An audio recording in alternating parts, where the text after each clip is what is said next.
Okay, mga yung mudto, may mudto no usab kadatong tanan Luzon, Visayas, Mindanao. Mga yung mudto Philippines, may mudto world, may mudto universe. Sana na punta mga higala, hindi nga itong tulumanon sa kahanginan, CONA, Katekisis on Air, o ako lang di hapon kini inyong ubus nga alagad, Reverendo Padre Edwin Academia Atang. Abi no adlaw na usab karon nga usab tarong adlaw Martes no pizza 17 na kini sa bulan sa Disyembre, ikaduhang adlaw na karon nga higala alang sa atong pagnovena alang sa ato ang kapistahan no karong pizza 25. So kumusta naman mga higala no? Kami diri sa Ayungon sa padayon ra gihapon ta mga higala usahay mo kalit og taligsik no. Okay ra wala ra nay problema mga higala. Ang importante nga may ra gid taglawas kung bati ra sayo katulog bi no. Sayo ra gid katulog kay padugay-dugay tag mata. Labi na namo diri nga magrosaryo pa mi makadlawon magkuan pa mi magrosaryo pa before the mass. So we have to wake up at 3 o'clock in the morning. Yung paghuman magrosaryo pagka 3:30, dayong pagka 4 o'clock magkuan na dayon magon sa kalan anak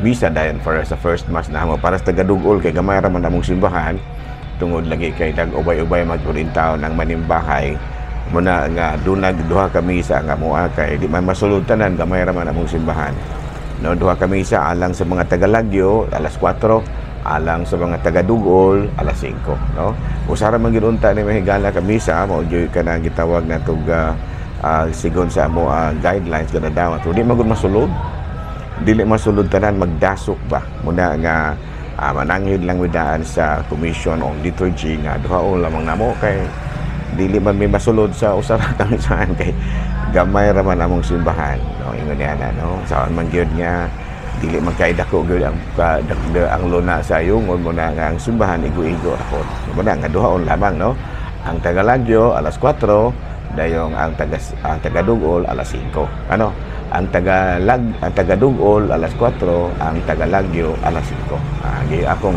ato nang gikuano nya do na sa tay special nga kalihukan ang mga Tagalagyo papamahawon papainiton sa tagadugol no kay andaman lang kay Tagalagyo ang higala medyo lisod-lisod man lagi po din tao na gitawag natog mga lugar kay layo man gyud among diring ko layo man gyud.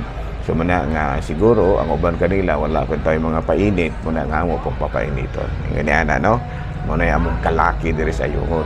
Sa ako na ginaingon, gusto bi usa gyud kami sa unta sila sa diri sa lungsod pero kay gamay naman kaayo among simbahan lagi. So muna nga ang among area so muna nga amo na lamang pong giduha nananghid pagtana kay saon magigunay gitawag natog pastoral reason. No kay kung ato gyud usahon ra magdasok man. Kay kaluoy Ginoo ubay-ubay ang burintaw ng manimbahay o manubina. O balaing adlaw, okay ra kay kuan raman kanang di man kayo daghan, okay ra. No, pag Domingo usa ra kita ka misa. Pero sa nya kay wala ang puntay misa sa barangay wala na. Kanang misa di gali wala man tay misa sa barangay. So muna nga magdasok gid diri sa dakong simbahan ang mga manimbahay. So muna no langhir ra pud laman ta na duhaon lang nato ka misa kay daghan man kayo gyud. No daghan man managdasok mabuntay taon ng higala. Dala no. Abi no pizza 17 karon o sa magkisa may ato ang ato karong bishop, ang ato karong santo no sigon diri sa ato ang listahan no na diri sa atong cellphone ng higala no. Kaya ang ato karon nga ang ato karong santo mao si Santa Olympia. Santa Olympia. Saint Olympias was born in a wealthy noble family in Constantinople, and she was orphaned when she was a child and was given over to the care of Theodosia by her uncle, the prefect of Procopius. She married Nebridius, also a prefect, was widowed, and soon after refused several offers of marriage, had her fortune put in trust until she was 30 by emperor. Do ako o tuod man nakita nato kini si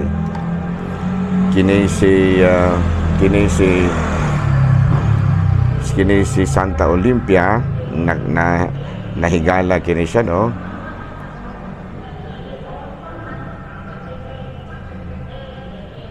ni Saint John Chrysostom ug gi-convert kini siya, no, ngadto sa pagkamanggihatagon. O niya, nag-establish kini siya mga hospital, mga orphanage, and give shelter to the expelled monks of Naita, and was a firm supporter of Chrysostom when he was expelled in 404. No, sa ato pa kini si Santa Olympia, nahimo kini siyang benefactor sa simbahan.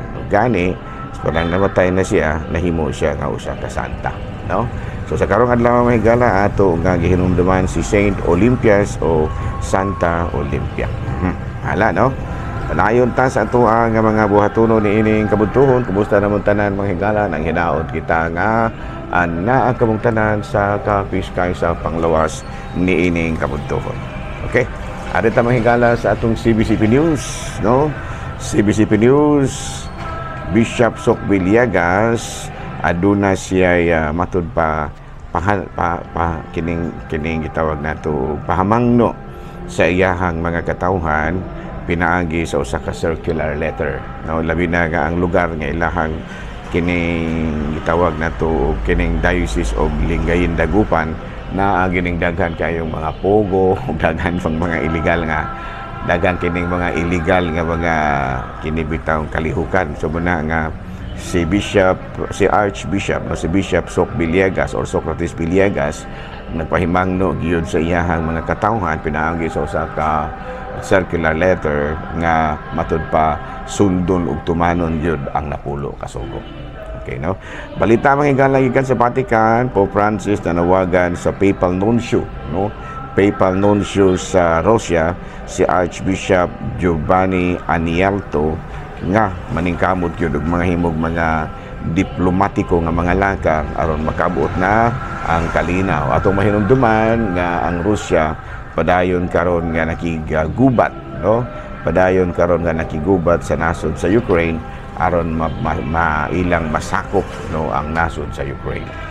Mao kadto mga higala mga balitang simbahano ni ining kabudtuhon o are na kita mga higala sa ato ang catechism. Ayan, no? So kumusta naman dai mo kamong akong mga kaigsuonan din nga nagsunod, no? Labi na gyud ang ako kanhi nga mga membro sa kining PACYG, no? Paris Socio-Cultural Youth Group, no? Nga ko sila si John Ray, sila si Igel, sila si Iton, no? Sila daghan kini sila mga daghan kini sila nga karon medyo nangakuan na, medyo si Japet kining daghan kini sila mga higala, no? So kumusta naman ang hinaot kita nga ana kitang tanan, no? Kitang tanan sa kinaa mo sa mayang kahimtang. Kung ako mga classmate, kumusta na si Father Obing Masyon dinha sa may isla, si Father Dami Hiramis dinha sa Himalalod, o si Padre Tonton Arnaiz dinha sa Batingel. Ug ang atong mga classmates sa Cebu, kumusta naman si Monsignor kining Tingting ang Kahas, no? Si Monsignor dinha usara man ni Monsignor mo. Si Monsignor kuan ra gyud, no, Tingting Agustin ang Kahas.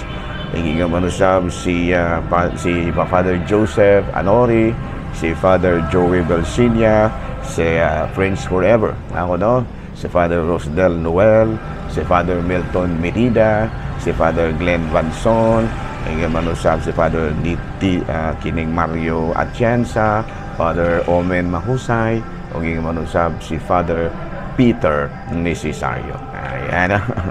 Ako na mga classmate, mga higala, mga guwapong tao na. Di ni mo na matabang. Atong pahinguslan, mga higala nga na ato sa Facebook. Ato po nga i-shout out ng atong mga classmate. Of course, ang akong agaw din ha sa may Kalumbuyan. Kumusta na kag-gawiks, no? Ang akong gawiks din ha, no? Si Padre kining Christian Durango. Kumusta na, no? Manusab ang tanan ginakong mga kailang mga kaparian, no? Kumusta naman ang hinaot kita nga ana kabong tanan sa Kapiskay Panglawas. Okay? Ari na ta makigala sa ato ang catechism, no? Theophany, the Holy Spirit, Theophanies and the Law, no? Kaya nga itong topic makigala kabahin man sa Holy Spirit, no? Kaya kung man ta, I believe in the Holy Spirit, matod pa sa CCC. Catechism of the Catholic Church. Okay, no? At in theophanies and the law. Muna sa topic. Kabalo pa mo kung sa meaning o theophany, mga higala. Kana ba yung mga tao nga kinganlan o theophanis, no? Actually, ang theophany, ang meaning ana in English is manifestations of God, no? Manifestation, no? Kana bitaw kana bitaw manifestation, kana bitaw pagpadayag ginagmay. Dili jud express kayo pero murag doon na rin manifestations ba? Murabag adunay pagpadayag ginagmay kabahin kaniya. No, muna, no, nga ang Ginoo di ay aduna bo yung mga manifestation alang sa iyang kaugalingon. Ang Dios nagpaila sa iyang kaugalingon ug maoy nahimong tigpasayon aron masabtan, no, ang Dios nagpaila sa iyang kaugalingon ug ang maong mga theophany or manifestations mao'y nagpasayon aron masabtan ang saad sa Dios sukad pa sa mga patriarka ni Abraham, ni Jacob ug uban pa hangtod sa panahon ni Moises o gikan sa panahon ni Josue hangtod sa talagsaon nga pananawon nga nag-abli sa dalan katumanan sa mga misyon sa mga propeta. Ato pa dunay mga manifestations, no, panahon ni Abraham, panahon pa ni Jacob, o hangtod sa panahon ni Moses, o gikan sa panahon ni Josue, hangtod sa mga talagsaon nga mga pananawon, no? Mga nga nag-abi-abi sa dalan, nga nag-abli sa dalan sa katumanan sa misyon sa mga propeta. Doon na gid ay mga manifestations of God, no? Parehos sa panahon ni Moses, katubitong the burning bush, no? The burning bush. Katong panahon ni Abraham, no, nga iya na unta nga kining gitawag natong hunusan sa kinabuhi ang iyahang anak nga si Isaac apan may pakita ang usa ka anghel, no? Panahon ni Jacob nga nakig-wrestling siya sa usa ka anghel, no? Si Jacob nga higala na usa ba yang pangalan si Josue, no, ni adtong milabang sila sa suba ug niuga ang suba ug daghan pa kayong mga talagsaong mga pananawon niya maoy nag-abli sa dalan sa katumanan sa mga misyon sa mga propeta. Now, nahimo bang sayon ba ang nahimong sayon alang sa mga propeta ang pagtuman nila sa iyahang misyon? Ano? Ang mga pagtulunan nga gitudlo sa mga Kristohanon nga nag-una kanato mi pasabot nga ang Dios mi uyon nga siya makita ug madungog niining maong theophania o timailhan pinaagi sa Espiritu Santo nga nagpailak ug nagtago kining maong balaang pagtulunan o pedagogy o sa maning pedagogy, pagtulunan ba naman nga the pedagogue or pedagogy, mga pagtulunan nga gitudlo sa Dios aron mapaingon ang tawo ngadto kang Kristo. Sa ato pa kun ato yung tanawon gikan di ay sa panahon pa ni kining Abraham, no, mga patriarka, Jacob, panahon nila ni Moses, panahon nila ni Josue ug daghan pang uban, tanan naghatod kanato ngadto sa nga aron atong mailhan si Kristo. No, sa tupan ni ang tanan ni paingon gyud ni Kristo nga ang katumanan sa balaad, no? Tungod sa kakulangan sa mga balaod aron luwason kita gikan sa pagpakasala, nakahaling sa pangandoy nga mukunsad ang Espiritu Santo aron magiyahan kita. Ayan, no? Sa tupa diha dapit mugawas, no, ang gitawag nato og theophany and the law. Ayan, no, theophany, ang mga pagpadayag sa Dios ug mga balaod nga maoy nagaaghat nga aron gyud masabtan nato ang tanan mukunsad ang Espiritu Santo aron mo pasayon sa atua nga pagsabot sa Dios. Okay, no, so padayon ta mga higala sa atua nga mga buhatono ni ining kamagtuhon. Naboy, no, ari ta mga higala sa atua nga klaro na ha, theophany. O sa ganitong theophany, ayan. So sa ganitong mga theophany mga higala, ang mga manifestations of God. Ang tanan nga mga manifestations of God gikan pa ni Moses, gikan nila propetahan, muhatod kanato sa katumanan sa tanan nga mga theophania nga mao si Kristo. Nya tungod lagi sa kakulangan sa balaod, aron luwason kita gikan sa pagpakasala, nakahaling kini sa pangandoy nga aduna pag maglalamdag nga mo imugiya kanato. O kini walay lain kung dili ang Espiritu Santo. Hala. Padayon ta mahigala sa atua nga mga buhatono ni ining kabudtuhon. Okay, no? Padayon ta ugarin na ta mahigala sa atua nga dugang mga pagtulunan. Dugang mga pagtulunan. Okay. Ari na ta mahigala sa atua nga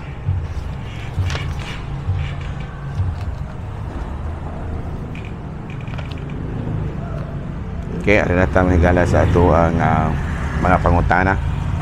Padre, sama naman po ng problema. How soon can an infant be baptized? Bueno, sa Canon 867, no, unsa ba gyud kadali nga bunyagan ang bata? Sa Canon 867 sa atong pagtulunan sa simbahan, no, if an infant is in danger of death, it is to be baptized without any delay. Under ordinary circumstances, parents are to see to it that their baby be baptized within the first few weeks. These are the things to be considered. Anong ingon man na niana? The welfare of the child. Number 2, the health of the mother, so that if possible, she may be present for the baptism. And 3, special family consideration may be allowed for the said ceremony. Now, that's the return of a family member who lives out of town. Okay, is a saint's name necessary when baptizing a baby? Ayan, kinahanglan bagyod nga adunay ngalan sa usa ka santos ang atong ihingalan sa bata. Sa Code of Canon Law 1917, number 61, if the parish priest cannot induce the parents to do so, he should add the name of some saint to that suggested by the parents and enter both in the baptismal register. Muna sa 1917, no, nga pananglitan ang pangalan bata sa pangalan ngalan o kanang gitawag na itong pangalan nga wala dili santos, ang kanang parish priest pwede nga iyahang dugangan. Pero giusog na giusog na dili na pwedeng dugang-dugangan naman ang pangalan. Sa 1983 Code of Canon Law, Canon 855, godparents and pastors are to see to it that the name given is not foreign to Christian sensibilities. So the law does not demand a saint's name. Rather, it forbids a name offensive to Christians. That sensitivity might change from place to place. Kato pa, sa Code of Canon Law, sa 1983 na niya, Canon 855, ang kura paroko o ang mga maninong maninay o ang mismong mga ginikanan, kinahanglan nga dili gyud nila nganlan ang ilang bata ug pangalan nga matud pa dili maayo at atubangan sa Kristohanong pagtulunan, no? Sa tupa kana bitaw dili ba offensive ba sa pagtulunan sa kinasinaismo. Panalitan mga binastos nga mga ngalan dili na sa pwede. Panalitan nga mga ngalan nga nag-refer to the devil, no? Panalitan imong ngalan imong anak og Lucifer. Dili na pwede kay devil man na siya, no? It is not, pero og panalitan og mga pangalan ra nga gisumpay-sumpay, panalitan og tatum, wala may dili man na siya supak sa Kristohanon nga pagtulunan. So okay na siya kana mga tatum, no? O baka uban pa nga mga pagtulunan, no? Basta di lang yun offensive sa pagtulog kong katoo. Klaro? Okay, dahil lang kita kutob. Ako lang gihapon kini yung ubos nga alagad Reverendo Padre Edwin Academia Cab. Mana milit na usab kaninyo ug manalangin kanato ang Dios ug kay gahong tanan, Amahan, Anak, Espiritu Santo. Good noon, Pilipinas.